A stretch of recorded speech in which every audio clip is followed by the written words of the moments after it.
Hey, welcome back to another episode of the Good Advice Podcast. You're tuning into the best resource to teach you how to grow and scale your business. Whether you're a new entrepreneur or a more seasoned veteran, you're going to find some good advice here today. Now, today we're going to be talking about the tech layoffs that have been inundating the news. If you've been checking out any kind of news blog, even kind of business, whether that's like Morning Brew or what have you, you've probably seen the news that there have been quite a few layoffs in the tech world just in this last month. We're going to be talking about it, including what does this say about great leadership and not so great leadership. All that and more is on today's podcast. But before we dive in, we do have a word from one of the amazing businesses that sponsor the podcast. If you ever thought about sponsoring on the show, you can always reach out at blake@goodadvicecoaching.com. Or if you like the podcast and you want to support the podcast, you can go to our Patreon, patreon.com/goodadvice. Enough of me blathering. Let's get to the episode. Stay tuned. We'll be right back. Hey, have you been thinking about your health insurance plan for this next year? Maybe you just jumped into the world of entrepreneurship and you're thinking, geez, is it possible to have a good insurance plan if I'm no longer working for a business? Maybe you're even running a business and you're thinking about what does it look like to have an affordable group plan for your employees? Well, I want to tell you about Optimum Health Insurance. This is a customized health care plan for you and your family, and since 2018, they've been helping people get awesome, affordable health care coverage for really nothing at all. It's easy, it's hassle-free, and frankly, they're different from the big insurance companies that you might talk to. And crazy enough, you might even be paying less than what you've paid at a previous job when you were on some company health insurance plan. If you want to find out more and save money on your health insurance, you absolutely need to go check out OptimumHealthInsurancePlan.com. That's OptimumHealthInsurancePlan.com. That's today's sponsor. Enjoy this episode. So let's do a little context for today's episode. And I feel like every now and then I have to give one of these disclaimers just so that some of my listeners don't get mad at me. But I've had episodes every now and then where someone will give me some feedback and they'll say, Blake, that just isn't my reality of what I've been experiencing. And my response typically to that person is, hey, that episode really wasn't for you. So a good example of this would be sometimes I put out episodes on pay and paying your people well and understanding how you communicate value to your employees based on what you pay them, not the pizza parties you give them. And I did have somebody who reached out one time and they said, hey, my employees, it's not pay that keeps them there, which I'd push back a little bit. I think pay matters in all situations, all companies. But what I told him was I said, hey, I'm not talking to you in that podcast episode. I'm talking about the person who reached out to me who tried to pay her employees less than minimum wage, where she was like, yeah, I know there's a way around minimum wage, right? And I was like, no, it's a pretty hard and fast thing. So we're in that same situation today. We're talking about the layoffs in the tech world, and we're going to dive into this at a certain angle where it's important to understand that I'm not talking to the business owner who's ever had to let someone go.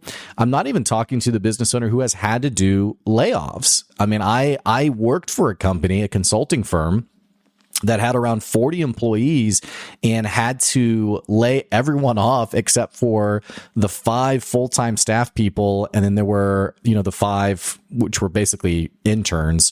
So basically cutting down from 40 people down to 10 people. I've been part of a massive layoff. Now, in hindsight, that layoff needed to happen. The business wasn't sustainable. It wasn't going to happen.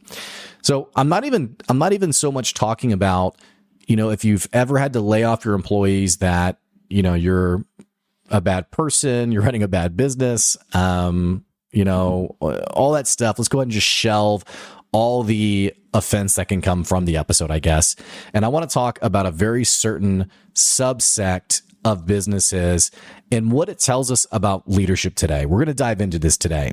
So just a few weeks ago, I put up this news clipping on my LinkedIn page, and it read, Microsoft layoffs, 1,900 workers at Activision Blizzard and Xbox to be let go. And it was about 10% of the company. About 10% of the company got laid off. Now, one thing that's kind of troubling about this news story is that Activision Blizzard actually is not the first time that they've been mentioned on the podcast or in the mass news. This is a company that has been in the news over the years for all the wrong reasons. It is the same company, by the way, where a young woman ended up killing herself because she was so badly sexually harassed. And this was just a few years prior. So not the greatest company out there. And there's been absolutely a talent churn there. And despite all of that, it's sort of interesting to look back at the history of Activision Blizzard. This was a company that was sort of like leading its industry. It was sort of known as the brand of high quality games. There's just a lot to unpack there, and I don't necessarily want to get into that. But one of the other times we mentioned Activision Blizzard was, I think this was around maybe 2021, maybe 2022. One thing that had always been true about Activision Blizzard is they always typically would do profit sharing. So whenever a new game was released, the developers who worked on the game would get a portion of the profits. Another thing that they would do was active bonuses, and pretty meaningful bonuses for those same employees. All of this was wound together in what was attempting to be a compelling compensation package for your most important asset, your people. Well, over the years, things changed. Obviously, just even based on the few interactions I've mentioned on this episode. But one of the headlines that I focused on was just last year, like I said, maybe it was 2022. I can't remember the exact date, but I shared about this on the podcast, how in their quarterly meeting, they talked about how they achieved the highest profit, record-breaking profits, the highest profits they've ever attained in the business. And on that same token, it was leaked from an internal meeting that the CEO of Activision Blizzard was cutting all the employees' bonuses, and they were either reducing or removing, I can't remember the exact detail, the profit-sharing features that were typically always granted to the employees. This is something that has become very much, I don't want to sound cynical, but you kind of like shrug your shoulders like, well, yeah, that's how it goes, right? Multiple instances over the last year of companies that have, on one hand, talked about record-breaking profits, and they're achieving more money than they've ever achieved before, while on the same token, either letting employees go, cutting employee benefits, or cutting employee pay. And I gave sort of like the disclaimer at the start of the episode. Again, we're not talking about businesses that have ever had to let someone go, or there's been a more fiscal awareness of how the business is being run. I'm not talking about any of that. I'm talking ultimately about what feels like hypocrisy. And you know what? I've only been in the business world for a handful of years. Maybe I'm just the naive millennial, right? I mean, people love dunking on millennials. Maybe I'll serve myself up as the easy dunk for this episode. Those of you listening who've been in business much longer than me, you can wave me off for, yeah, what is this guy now, right? So call me crazy, but there seems like there's something wrong with this scenario. It feels like something strange for a business to be an industry leader and meanwhile actively be punishing its employees in some way. Now, it's not just Activision Blizzard. We're not putting Activision Blizzard only in the spotlight today. We have Microsoft, who now owns Activision Blizzard, who let go 8% of the company, 1,800 employees. Unity, a popular coding program, they let go 25% of its workforce, 1,800 people. Disney let go 20% of its employees. I mean, think of how massive Disney is. eBay and PayPal and various others have cut 34,000 jobs because of AI. One, for example, was Duolingo. Duolingo cut I think it was around 10% of its staff, of its contractors, because it's going to be relying on generative AI to do its translating. Wayfair cut 13% of its workforce. It was 1,600 employees. Discord, which was bought, I guess, a year or two ago, a mega social platform, messaging platform. They laid off 170 people, which was around 25% of the company. So a number of businesses that have let people go. And this is just like random headlines I grabbed. I mean, you could do a quick Google search about tech layoffs, and you'll find no shortage of examples of this happening in the last, 30 to 60 days. And I get kind of frustrated talking about this topic because, excuse me one sec. I get kind of frustrated talking about this topic because on one hand, I feel like there's kind of like this air of like, well, that's just business. The economy does well, businesses boom, you overhire. And then when the economy shrinks, you have to let people go. And I kind of have a problem with that. I kind of have a problem with the mentality of that's just how it goes, only because when you know someone who's gone through a layoff and it lasts for months and there's a deep burden on their home and on their life, you just tend to see it a little bit differently. You just tend to see it differently. But even beyond that, though, again, we're not talking about businesses that have had to do a layoff before. We're talking about when things go well, businesses that pay out massive executive packages, and when things go poorly, the frontline employees get let go. And I got to just say, I'm realizing more and more. I'm realizing more and more how much my perspective on business is shaped by the culture around me. Like, I'm realizing more and more what I thought was normal in business is actually just cultural. It's part of our culture. It's just how America does it. There's any number of political topics, by the way, that you could bring up with that. And then you could ask people from other countries what they think. And it would just, there's not a universal truth. It would be just based on where you live is how people have different perceptions of it. But I was thinking this through the other day, and Mark Cuban was one of the headlines I was looking at. Mark Cuban sold his majority stake in the Dallas Mavericks. Mark Cuban, of course, being the Shark Tank billionaire, mega successful business owner.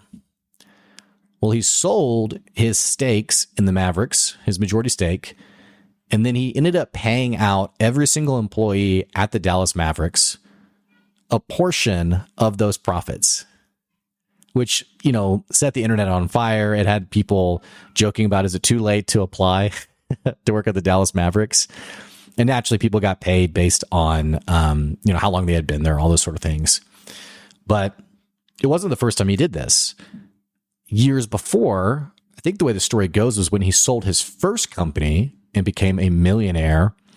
Before the deal was done, he brought every person who worked for him into the room and basically had everyone become stakeholders of the business. I'm butchering this story for simplicity. But he gave everybody an equity stake in the business.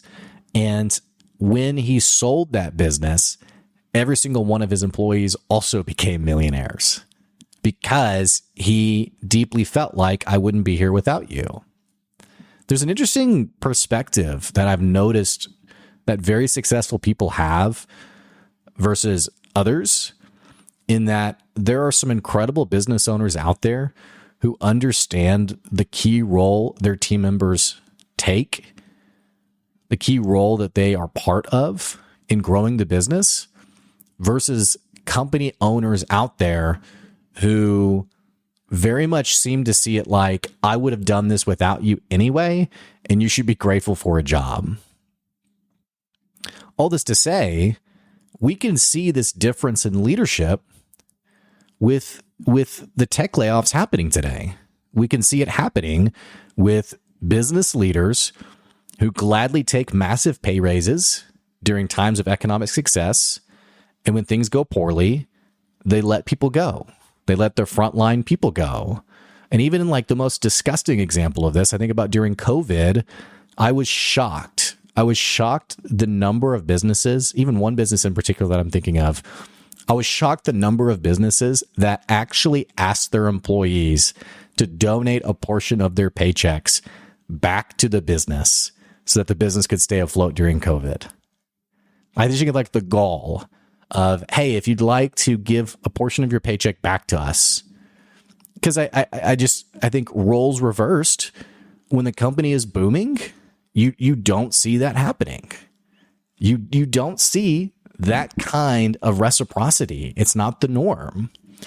I know it's not the norm because when it does happen, it makes national news. St. John's Properties, I mentioned them on LinkedIn a few years ago, but they had incredible success. I think this was back in 2019, actually. Incredible success. And how did they thank their employees? They paid out over $10 million in bonuses. Some people on their team got bonus checks for $50,000. Can you understand that for a second? Can you imagine you work so hard that your business does so well that your boss doesn't get you a pizza party, your boss gives you a $50,000 check?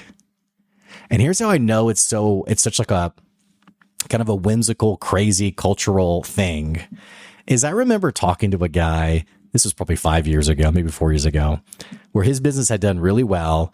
He had a team of, I think, 3 or 4 people. The business was booming. And we got in this conversation where he was like, I got like 20 grand. Like, am I allowed to just give it to them? And I was like, yeah. And he was like, I feel like I'm not supposed to do that. Like, I feel like, am I allowed to? And I was like, do you mean like, is there a law around it? And he was like, well, I just like, does that make me a bad boss if I just give it to them? And I was like, no, you're creating employees for life. You're an amazing boss to do something like that, but it's not the norm. He even felt like I'm missing something because this seems intuitive to me, and yet I feel like no one else is doing this. But enough about this. Let's look at what happened. Let's look at an example of this in the tech space of great leadership when things did not go well. So Nintendo has had 5 CEOs over its however many years, 70 years or what have you. Its 4th CEO, who he unfortunately passed away in 2015, Satoru Iwata, I've talked about him on the podcast before. So when Nintendo, I grew up playing Super Nintendo and Nintendo 64 and all that stuff. Well, and I even remember like the Game Boy, right? And then the Game Boy Color, where I remember the Game Boy being a kid and you would, I remember we'd be like on a long road trip, I'd be in the back of the car, I'd be on the Game Boy. My dad, I couldn't turn the little car light on because my dad was like, it's illegal. You can't, which by the way, I just found out like maybe a few years ago that is not a thing. I grew up my whole life as a kid. I thought it genuinely was illegal. I mean, have you heard this before? Did your dad ever say this to you? That turning on the light in the car at night is illegal? Anyway, I guess all dads got together and just said like, hey, let's just say this. But I thought that for years. Anyway, but I remember being in the back seat playing on the Game Boy, and the screen didn't light up. So you would rely on like street lights that you were passing, and you would angle the Game Boy to try to get enough light so you could see what the heck was happening. And then the Game Boy Color, where the screen would light up, and it was crazy. Well, in 2011, they released another portable game device called the Nintendo 3DS, which, like I said, it was handheld. It was like a Game Boy, but obviously the 2011 version of it. It was a massive flop. It was not only such a massive flop that the company, in the first time in its 70-year history, ended the year in the red. They ended the year at a loss. Again, never before had the company done that. Now, Satoru Iwata, this wasn't someone who was incompetent. In the early years of his position, in the early 2000s, Nintendo wasn't yet as fully a name brand company as it is today. And he played a large part in normalizing and building the brand and growing it into the powerhouse it is today.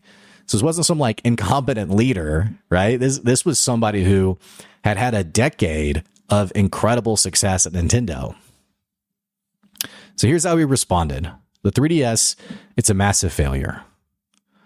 What most tech companies today would do is they would fire a portion of their team, They probably put out some PR statement about like redoubling their efforts, about, they would probably point to one of their values, like because of our value of blank, we're going to really make sure that we serve our customers well. And, because of this, we're going to see some shifts of personnel, yada, yada. It's the same song and dance. We've all heard it, right? That's not what happened. Satoru Iwata ended up bearing the brunt of the failure, and he took a 50% pay cut for, I think, 8 or 9 months. Which, the cynics out there are like, oh, okay, the guy's a multimillionaire. What's 50%? Well, it's still better than the alternative of most companies that just fire their employees, or like McKinsey and Company. They were in the news just this last couple of weeks because they let, I think it was 3,000 of their employees. They let 3,000 of their employees know, like, hey, we're not performing well. And if you don't shape up, you're going to be let go. And there was a comment on this news story that I really resonated with. The person commented and said, hey, if 3,000 of your employees need to be put on notice, doesn't that say something about your leadership? Like, is it like, what are the odds? It kind of reminds me of this person I was talking to who was telling me about how much of a challenge her whole team was. And I was like, if your whole team's challenging, is it really them? I mean, really, is it really them?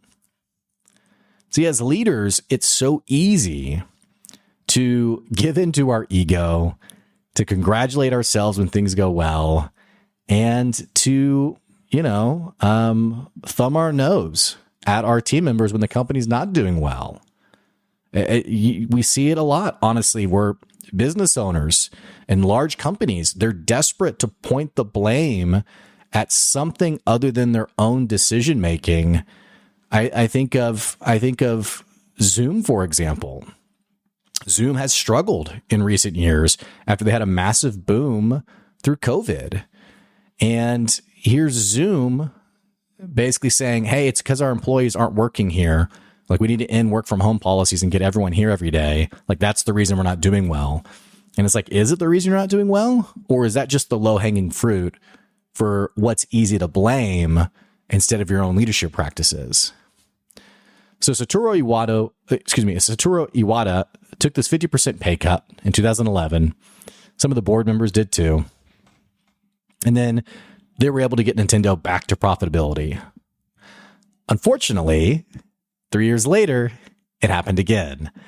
They released the Nintendo Wii U, which I think was the sequel console to the Nintendo Wii. Remember the Nintendo Wii? You had like the armbands, you would hold it. I remember there was like golf and bowling and stuff. And the Wii U, I think, was the next version. I never had it, so I don't know the full details, but I think it was the next version of that. Also a massive failure. So what did Iwata do? He took another 50% pay cut. And so did his board members. In fact, Shigeru Miyamoto, who was the inventor, the creator of Mario, also took a 20 to 30% pay cut. It's not clear exactly what the number was. When he was asked about this, when Iwata was asked, why are you doing this? He explained that I don't feel like my developers, I don't feel like my employees can operate at the highest level if I'm always hanging over them the fear of a pay cut or the fear of retribution when something that we release does not do well. He basically, I just don't see that as being healthy. And more importantly, the reason he took this pay cut was so that his employees would not be let go. We want to keep our team members. This is upside down and different from what we see in today's digital culture in the tech industry.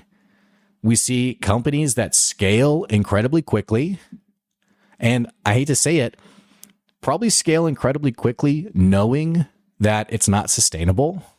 I mean, the growth that some tech companies had in 2020 and 2021 when COVID hit, I have a hard time believing that there wasn't one company out there that was like, the road's gonna run out at some point here. And again, it's just business. I get it. When you get hired, you're not hired forever.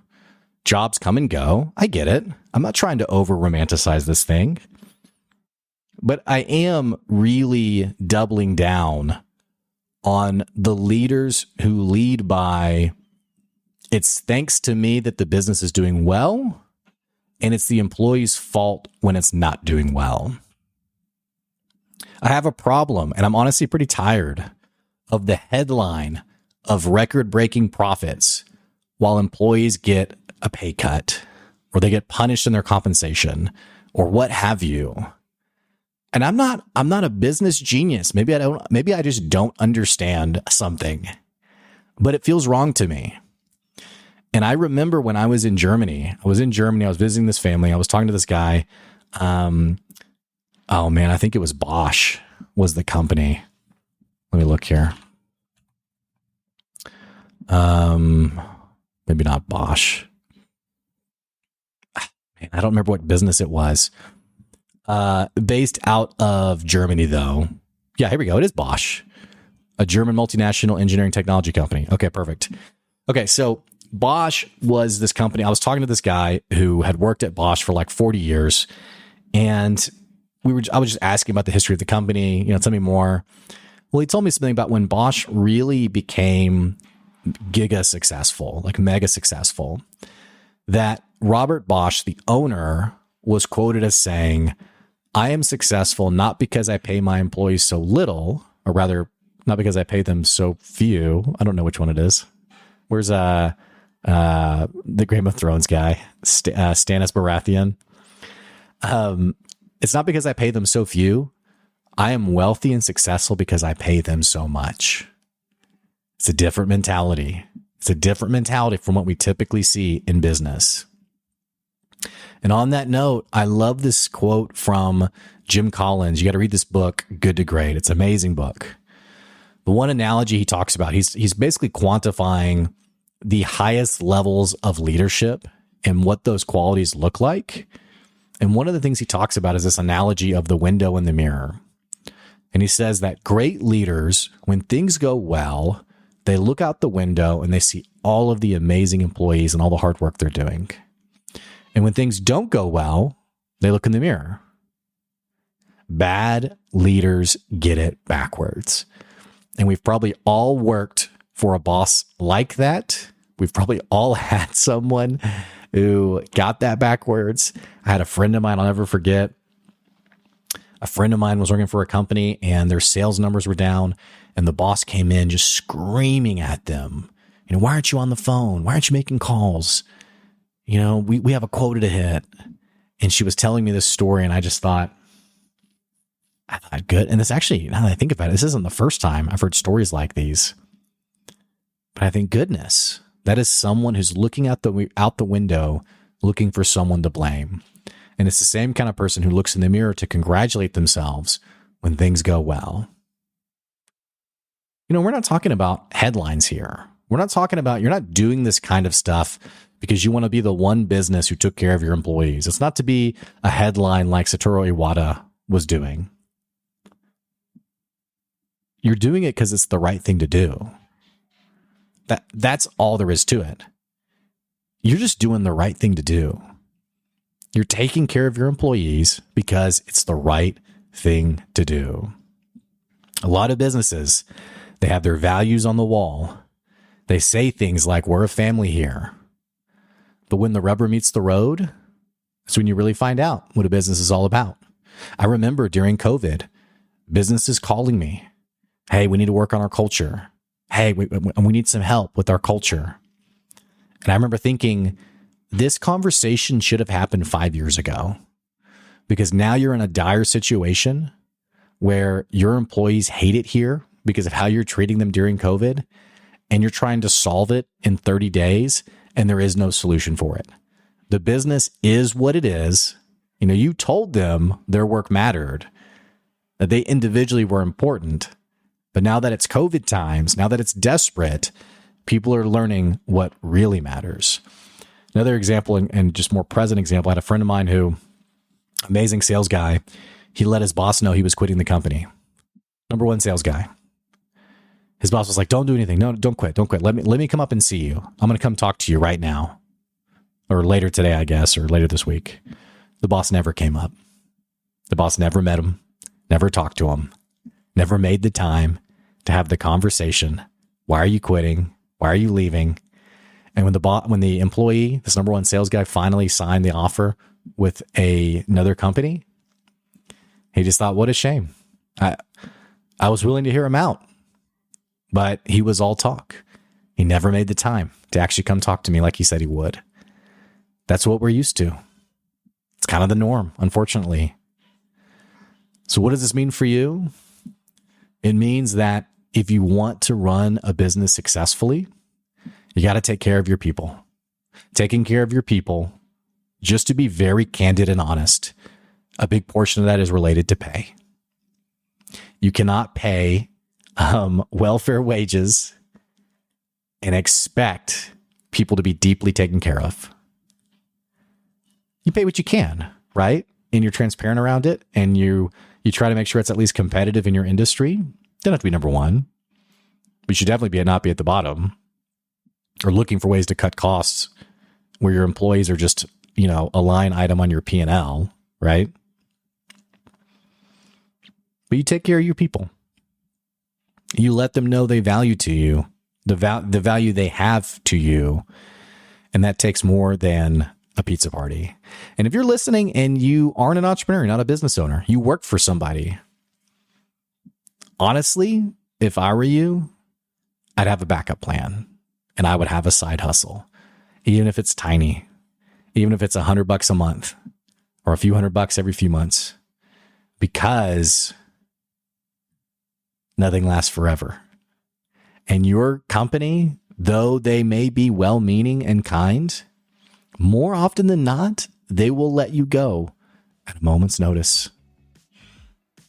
Even if, my boss would never do that. That may be true.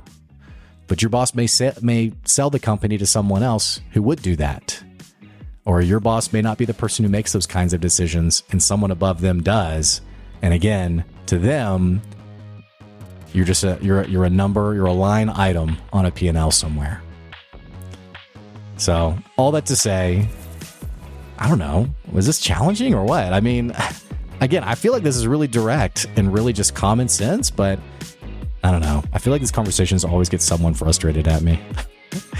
Anywho, hey, thanks for listening today. I so appreciate it. End of the day, take care of your people. Take care of them well. Share in the successes. Take the blame. You're the boss, and you will have a good business. Hey, if you enjoyed this episode today, make sure you're following the podcast and you're subscribed to the podcast.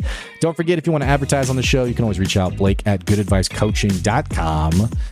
You can also check out our Patreon, patreon.com/goodadvice. And if you love the episode, you can check out our Google account, our business account on Google. Just search Good Advice here in NWA and drop us a review. If you hate us, then maybe don't do that, because that wouldn't be cool, but whatever. Anywho, that's today's Good Advice. We'll catch you later. See ya.